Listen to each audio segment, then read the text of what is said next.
อ่าเดินทางเจ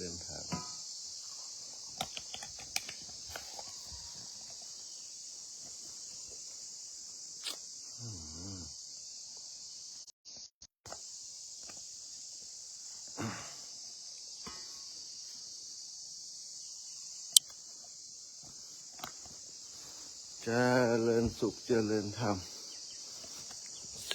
วันที่ 9 เดือนเมษากำลังจะออกเดินทางแล้วตอนนี้เวลา 6 นาฬิกาไป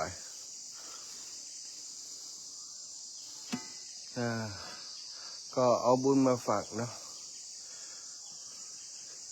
เทวดาเจ้าติเจ้าต่างเจ้าเขตเจ้าเด่นทุกตนทุกองค์สัมภเวสีที่อาศัยปกปักรักษาอยู่ที่นี่สถานที่แห่งนี้เนาะสรรพสัตว์ผู้ได้รับความลำบากทั้งหลายอันนี้ก็เป็นปลูกดอกไม้ไว้ตัวเนาะมีโกฐกระดูกมีหม้อกระดูกของผู้บุญเสียชีวิตไปแล้วออกมาเลี้ยงกันไว้ที่นี่มีคนมาในสุสานแห่งนี้ก็มีคนที่มาจบชีวิตที่นี่ก็มีเนาะมาคงมีปัญหาครับของใจสักอย่างแล้วก็ได้มาฆ่าตัวตายที่นี่ก็เลยเอาเผาที่นี่นะแต่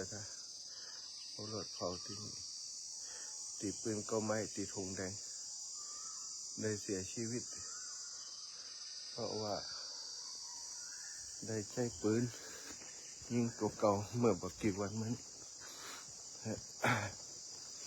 นี่ก็เสียศพไปเมื่อวันก่อนแต่ว่าเป็นซืนนี่ดอกไม้ยังสดอยู่เลยวันนี้เป็นจะมาเก็บกระดูกกัน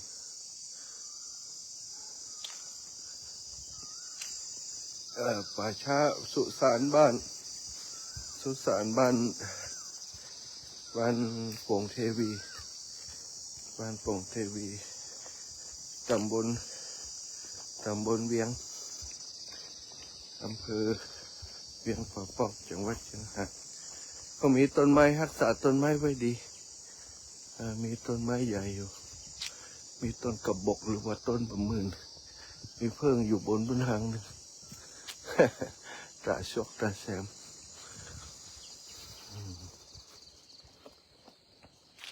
มีพึ่งอาศัยอยู่เป็นสุสานที่มีความเป็นสุสานคือสัปปายะมีลมมีเงามีต้นไม้ล่มครึ้มไปเลยได้พักอาศัย1 คืน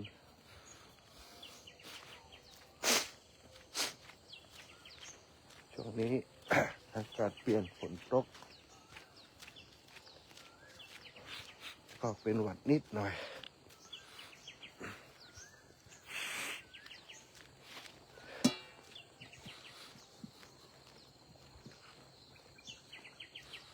โอ้วาวน้ำอยู่นี่เอง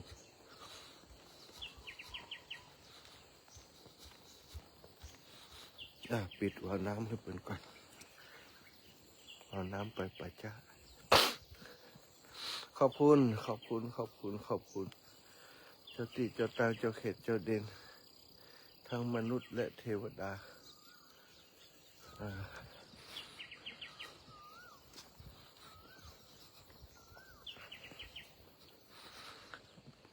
วันที่9นะก็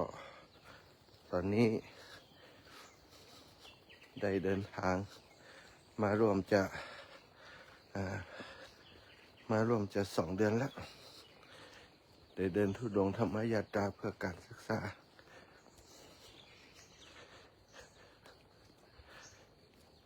จากจังหวัดลำปางไปจังหวัดพะเยาอ้อมมาวนมาจังหวัดลำพูนเชียงใหม่เข้าอำเภอพร้าวสันทรายพร้าวแล้วก็มาเวียงป่าเป่าจากเวียงป่าเป่าก็จะเข้าวังเหนือสักวัน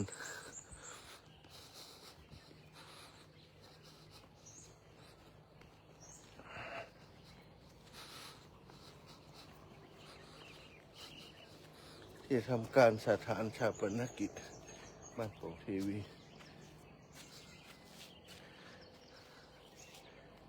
ปกติจะใช้คำว่าสุสานแต่นี้ใจแปลกเนาะที่ทำการเนี่ยที่ทำการชาปนสถานชาปนกิจที่ทำการเผา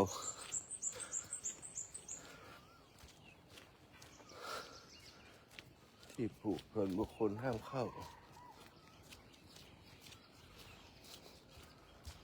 สวนในฝันโอ้ในฝันเป็นสวนอย่างนี้ สวนอย่างนี้นี่เอง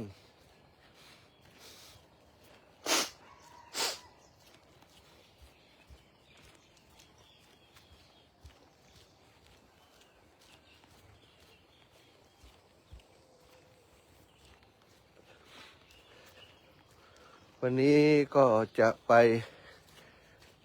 ช่วยงาน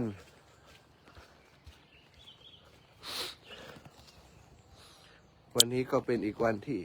ยังไม่ได้เดินเนาะเพราะว่าต้องไปช่วยงานท่านอาจารย์ศรีหมื่นที่วัดสันกูทองวัดสันกูทองตาเอจะแดงแดงไหนแดงไหนฮะล่ะมันซบอ่ะไปเดี๋ยวไปด่วนเอานี่โอ้มีรถขยมเลย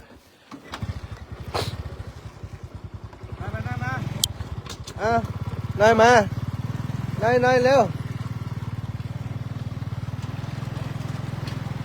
มาเร็วมาขึ้นนี่ไงขาหลังนี่ไงเลยไงเอารถมานี่นี่เป็นขยมวัดเด้อลูกบ่นี่บ่เป็นขยมวัดขยมวัดเราต้องไม่ถอยนะลูกอ่ะ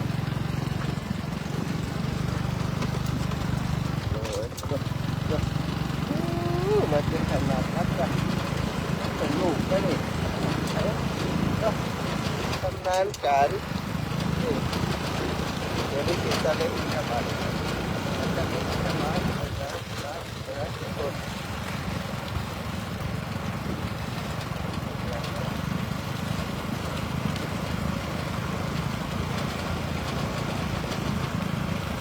พอดีไปยิงต่อสายที่ฮัทมันเป็นไง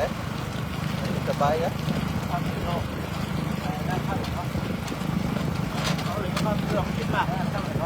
ถึงเขา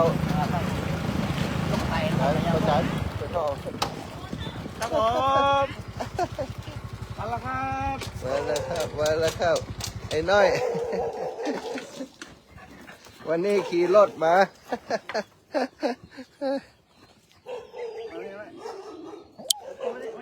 ตัวนายอยู่ไหน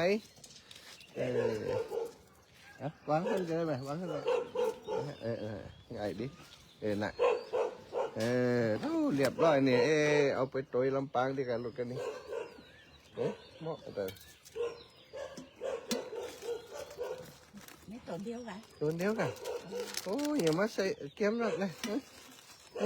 บ่เอาไหนเนี่ยก่อนพอละยะถาวาริวหาภูราปาริปุเรนติสักขรังเอวะเมวะอิโตทินังเปตานังอุปกัปปติอิทิตังปัฏฐิตังตุมหังคิปะเมวะสมิจฉตุสเปปุเรนตุสังกปาจันโทปนะระโสยะถามณิโชติระโสยะถาสัพพิติโยวิวัชชันตุสัพพะโรโกวินาศตุมะเตภวัตวันตรายโยสุขีทีขายุโกภวะอภิวาทนาสีริสานิจังวุธาปจายโนจัตตารโอธรรมาวัฏันติอายุวันโนสุขังภะลานึกว่ามาหลายตนกะนึกว่ามาหลายตนนะดีกะมาตนเดียวไหมยะมาตนเดียวเดี๋ยวละเดินไปอ้าวไอตัวเล็กมา ได้ลูกมา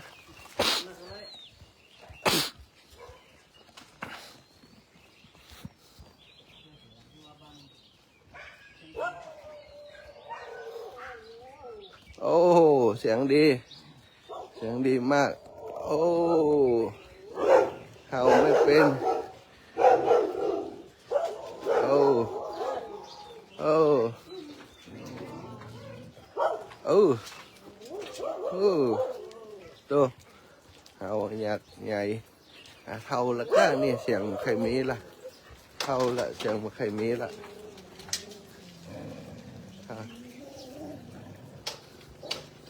เท่าละ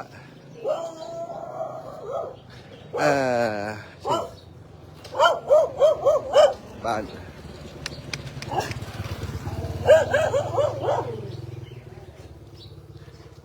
บ้านโป่งเทวีโป่งเทวี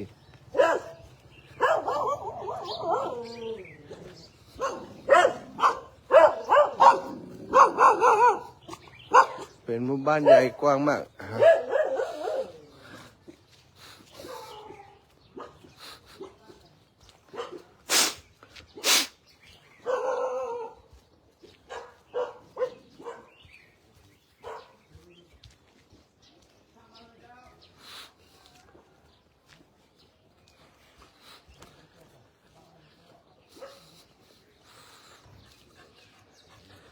satu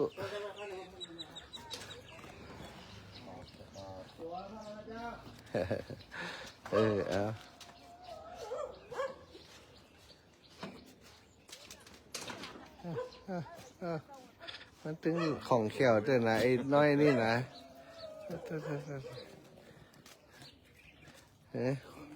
ทหารคุ้มครองคุ้มกันป่อบน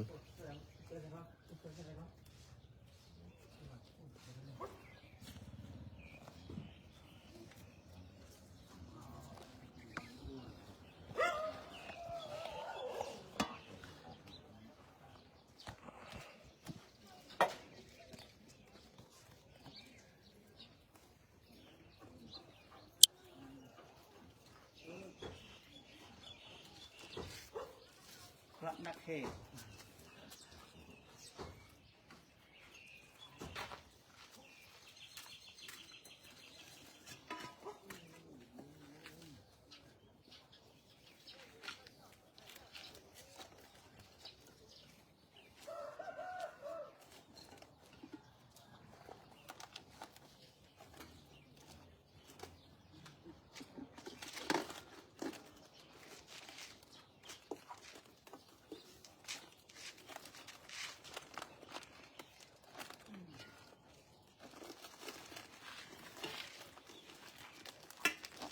ยะถาวาริวหาปุราปาริปุเรนติสาครังเอวะเมวะอิโตทินังเปตนังอุปกัปปติอิชิตังปฏิตังตุมหังคิปะเมวะสมิจจตุสัพเพปุเรนตุสังกปาจันโทปนะระโสยะถามณิโชติระเสยะถาอาตาสิเมอากาสิเมยาติมิตาสักขาจะเมเปตานะปูชาจักตาอุราราปรัญจปิภูนะมนุปตินังปุญเหหิปุญญังปัสสุตังอนุปสันติอภิวาทนาสีริสานิจังวุฒาปจายโนจัตตารโอธรรมาวทันติอายุวโนสุขังพระลาอุปสัมอยู่ดีมีสุข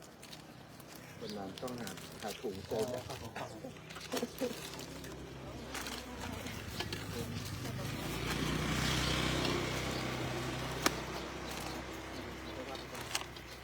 สำนักเป็นนาวัดกับสถานนาวัด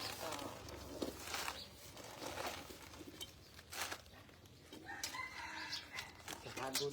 ขันจะไปเพื่อเรียนสมัย ก็จะถูกขอ สถานบุญ ไอ้น้อยขึ้นรถ ตอนนั้นเดี๋ยวไปอยู่ท่านเนาะ ใช่ อยู่ท่านแล้วมัน